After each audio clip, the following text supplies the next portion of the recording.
आज की कहानी लोभ ने सिखाया सत्य का मार्ग। एक पंडित जी कई वर्षों तक काशी में शास्त्रों का अध्ययन करने के बाद अपने गांव लौटे। गांव के एक किसान ने उनसे पूछा, पंडित जी आप हमें यह बताइए कि पाप का गुरु कौन है। प्रश्न सुनकर पंडित जी चकरा गए, क्योंकि भौतिक व आध्यात्मिक गुरु तो होते हैं, लेकिन पाप का भी गुरु होता है, यह उनकी समझ और अध्ययन के बाहर था। पंडित जी को लगा कि उनका अध्ययन अभी अधूरा है, इसलिए वे फिर काशी लौटे और अनेक गुरुओं से मिले, मगर उन्हें किसान के सवाल का जवाब नहीं मिला। अचानक एक दिन उनकी मुलाकात एक वैश्या से हुई। उसने पंडित जी से उनकी परेशानी का कारण पूछा, तो उन्होंने अपनी समस्या बता दी। वैश्या बोली, पंडित जी इसका उत्तर तो बहुत ही आसान है, लेकिन इसके लिए कुछ दिन आपको मेरे पड़ोस में रहना होगा। पंडित जी के हाँ कहने पर उसने अपने पास ही उनके रहने की अलग से व्यवस्था कर दी। पंडित जी किसी के हाथ का बना खाना नहीं खाते थे।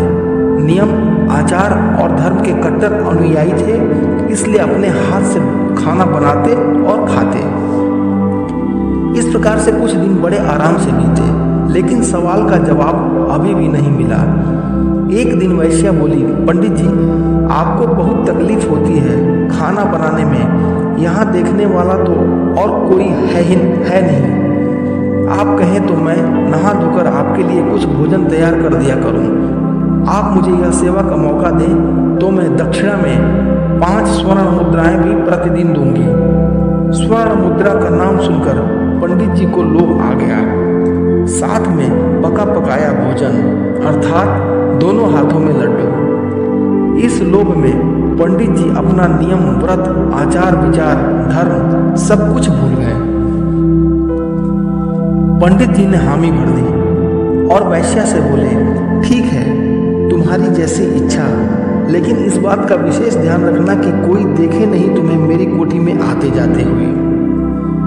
वैश्या ने पहले ही दिन कई प्रकार के पकवान बनाकर पंडित जी के सामने परोस दिया, पर ज्यों ही पंडित जी खाने को तत्पर हुए, त्यों ही वैश्या ने उनके सामने से परोसी हुई थाली खींच ली।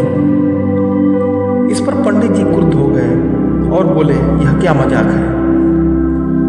वैश्या ने कहा, यह मजाक नहीं है पंडित जी, यह तो आपके प्रश्न का उत्तर है। यहाँ आने से पहले आप भोजन तो दूर किसी के हाथ का पानी भी नहीं पीते थे, मगर स्वर्ण मुद्राओं के लोभ में आपने मेरे हाथ का बना खाना भी स्वीकार कर लिया।